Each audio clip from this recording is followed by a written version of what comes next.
Good evening, everybody. As you've seen by now, this isn't a normal convention. It's not a normal time. So tonight, I want to talk as plainly as I can about the stakes in this election. Because what we do these next 76 days will echo through generations to come. I'm in Philadelphia, where our Constitution was drafted and signed. It wasn't a perfect document.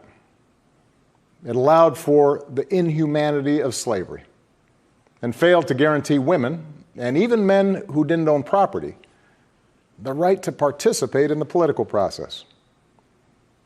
But embedded in this document was a North Star that would guide future generations. A system of representative government, a democracy, through which we could better realize our highest ideals.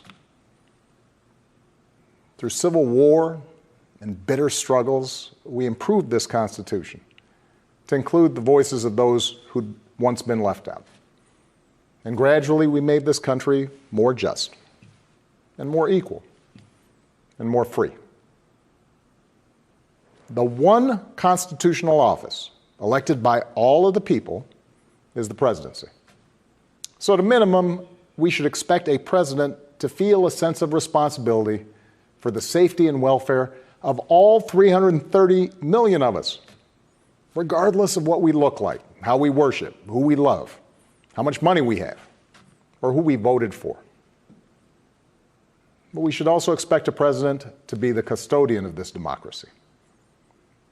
We should expect that regardless of ego, ambition, or political beliefs, the president will preserve, protect, and defend the freedoms and ideals that so many Americans marched for, went to jail for, fought for, and died for. I have sat in the Oval Office with both of the men who are running for president. I never expected that my successor would embrace my vision or continue my policies. I did hope, for the sake of our country, that Donald Trump might show some interest in taking the job seriously. That he might come to feel the weight of the office and discover some reverence for the democracy that had been placed in his care. But he never did. For close to 4 years now, he has shown no interest in putting in the work. No interest in finding common ground, no interest in using the awesome power of his office to help anyone but himself and his friends. No interest in treating the presidency as anything but one more reality show that he can use to get the attention he craves. Donald Trump hasn't grown into the job because he can't. And the consequences of that failure are severe. 170,000 Americans dead. Millions of jobs gone, while those at the top take in more than ever. Our worst impulses unleashed, our proud reputation around the world badly diminished, and our democratic institutions threatened like never before. Now, I know that in times as polarized as these, most of you have already made up your mind. But maybe you're still not sure which candidate you'll vote for, or whether you'll vote at all. Maybe you're tired of the direction we're headed, but you can't see a better path yet, or you just don't know enough about the person who wants to lead us there. So let me tell you about my friend, Joe Biden. 12 years ago, when I began my search for a vice president, I didn't know I'd end up finding a brother. Joe and I come from different places, different generations, but what I quickly came to admire about Joe Biden is his resilience, born of too much struggle, his empathy, born of too much grief. Joe is a man who learned early on to treat every person he meets with respect and dignity, living by the words his parents taught him. No one's better than you, Joe, but you're better than nobody. That empathy, that decency, the belief that everybody counts, that's who Joe is. When he talks with someone who's lost her job, Joe remembers the night his father sat him down to say that he'd lost his. When Joe listens to a parent who's trying to hold it all together right now, he does it as a single dad who took the train back to Wilmington each and every night so he could tuck his kids into bed. When he meets with military families who've lost their hero, he does it as a kindred spirit, the parent of an American soldier. Somebody whose faith has endured the hardest loss there is. For 8 years, Joe was the last one in the room whenever I faced a big decision. He made me a better president, and he's got the character and the experience to make us a better country. And in my friend Kamala Harris, he's chosen an ideal partner who is more than prepared for the job. Someone who knows what it's like to overcome barriers and who's made a career fighting to help others live out their own American dream. Along with the experience needed to get things done, Joe and Kamala have concrete policies that will turn their vision of a better, fairer, stronger country into reality. They will get this pandemic under control, like Joe did when he helped me manage H1N1 and prevent an Ebola outbreak from reaching our shores. They'll expand health care to more Americans, like Joe and I did 10 years ago, when he helped craft the Affordable Care Act and nail down the votes to make it the law. They'll rescue the economy, like Joe helped me do after the Great Recession. I asked him to manage the Recovery Act, which jump-started the longest stretch of job growth in history. And he sees this moment now not as a chance to get back to where we were, but to make long overdue changes so that our economy actually makes life a little easier for everybody. Whether it's the waitress trying to raise a kid on her own, or the shift worker always on the edge of getting laid off, or the student figuring out how to pay for next semester's classes. Joe and Kamala will restore our standing in the world. And as we've learned from this pandemic, that matters. Joe knows the world, and the world knows him. He knows that our true strength comes from setting an example that the world wants to follow. A nation that stands with democracy, not dictators. A nation that can inspire and mobilize others to overcome threats like climate change and terrorism, poverty and disease. But more than anything, what I know about Joe, what I know about Kamala, is that they actually care about every American. And that they care deeply about this democracy. They believe that in a democracy, the right to vote is sacred, and we should be making it easier for people to cast their ballots, not harder.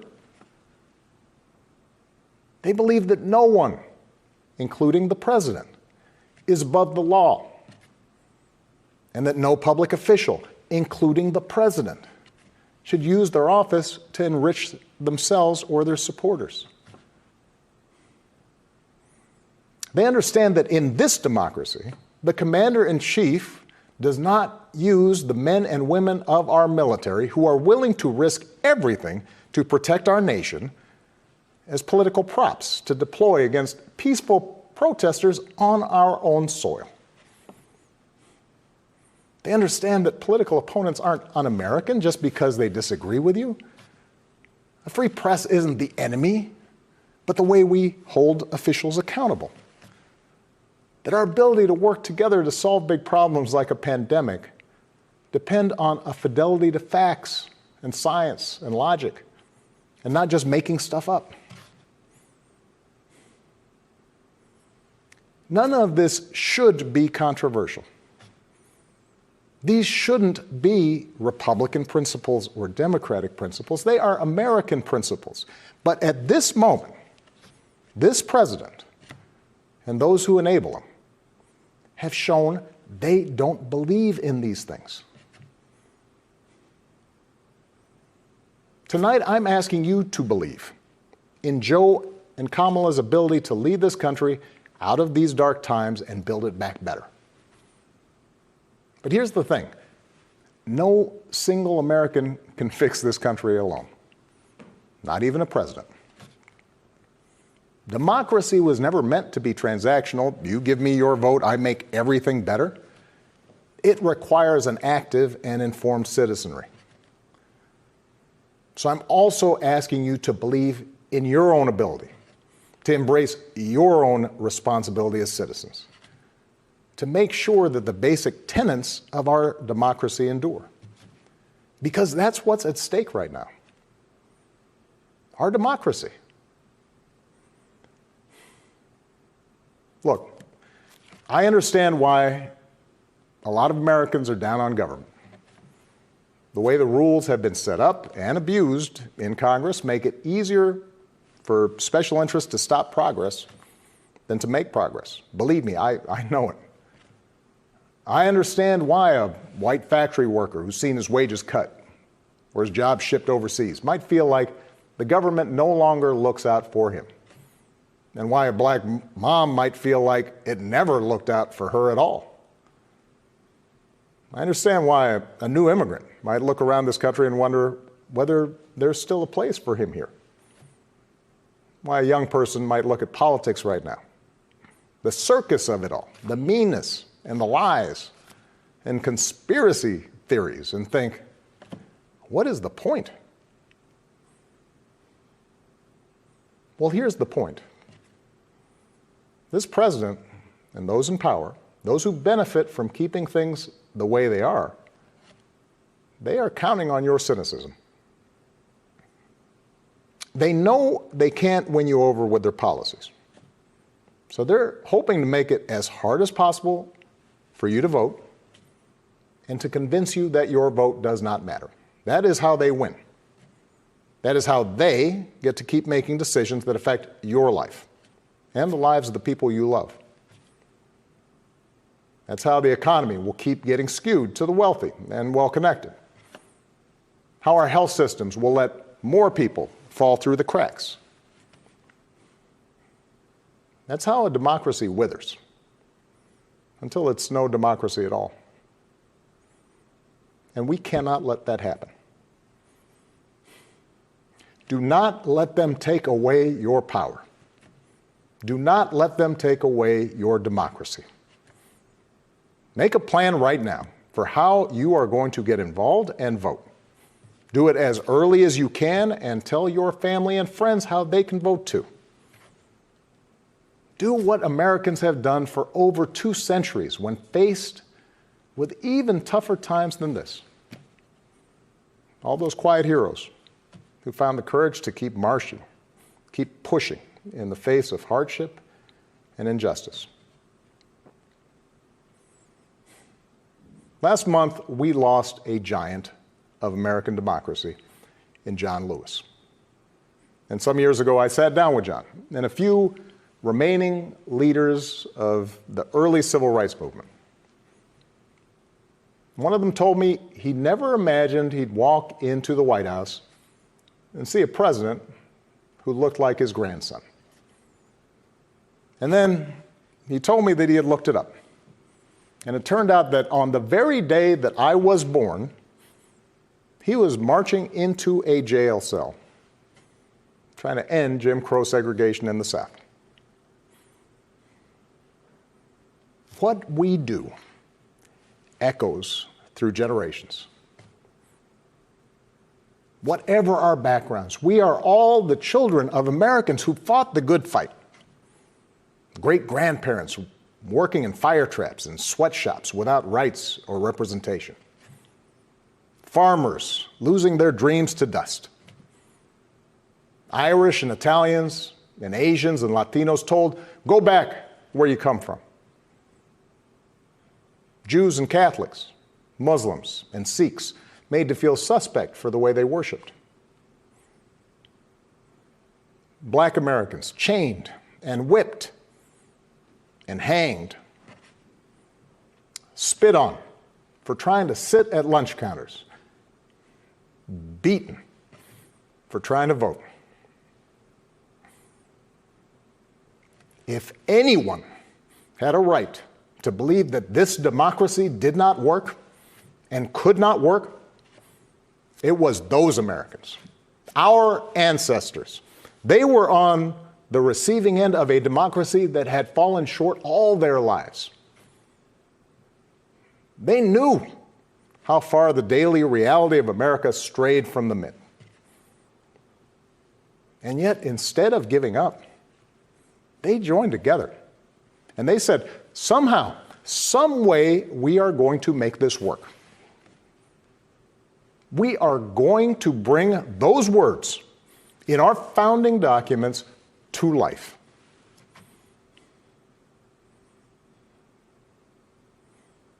I have seen that same spirit rising these past few years. Folks of every age and background who packed city centers and airports and rural roads so that families wouldn't be separated, so that another classroom wouldn't get shot up, so that our kids won't grow up on an uninhabitable planet. Americans of all races joining together to declare, in the face of injustice and brutality at the hands of the state, that Black lives matter.